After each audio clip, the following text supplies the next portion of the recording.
Welcome to an Ashley a day.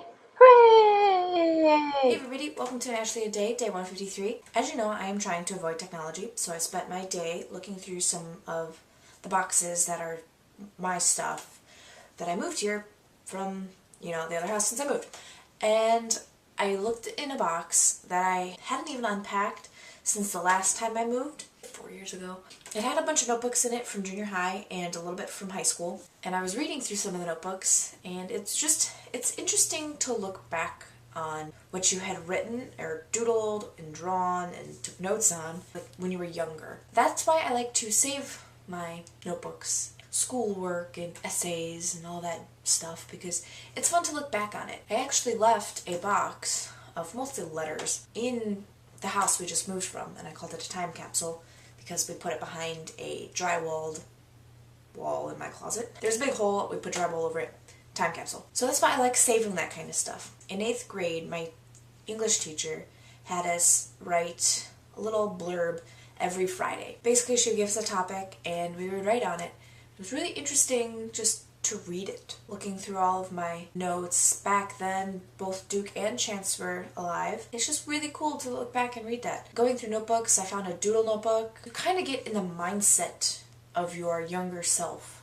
I had written something that I vaguely remember writing. If I hadn't read it again, I would have never remembered ever writing it. And I read it again, it was just really cool to see my past self's thinking. This is the notebook I spent most of my time looking at because it was specifically my doodle notebook.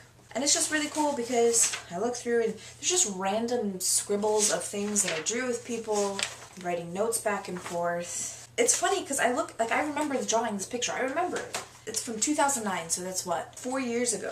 I had written this and I didn't even really remember it until I looked at it again. So it's interesting. I like to draw hands. I did that a lot. Probably in almost every notebook I have, you can see a picture of my hand that I drew. I don't know why. Probably just because it's one of the things that's there that I can draw.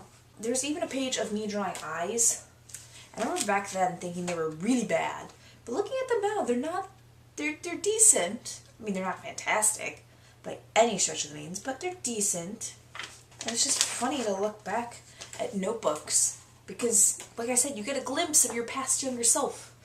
In my English notebook that I told you about, I had a whole passage. I think the first one we had to write was, what does it feel like to now be an 8th grader? And I remember writing how back in 7th grade I was really stupid because I could never figure out how to get to my class. But eventually I learned that our school was a square, so no matter which way you went, you would always end up at the classroom. My dad was laughing because when we were packing up the basement that had a bunch of our old schoolwork in it, he asked me if I wanted to save it, and of course I was like, yeah. He goes, well, why? It's just fun to look back on. That's my little tidbit for today. The funny thing is, once Danielle came home, we ended up playing video games the rest of the day, and then we ended up watching a movie with my mom. So, when I was by myself, I was technology free, and then when everybody came home, technology. But I gotta say, I did it with someone else, so it's not like I was being a loner on my computer. That's it for today, and I will see you tomorrow on day 154, and until then, goodbye! Also, I kinda didn't end up jogging. Oh well.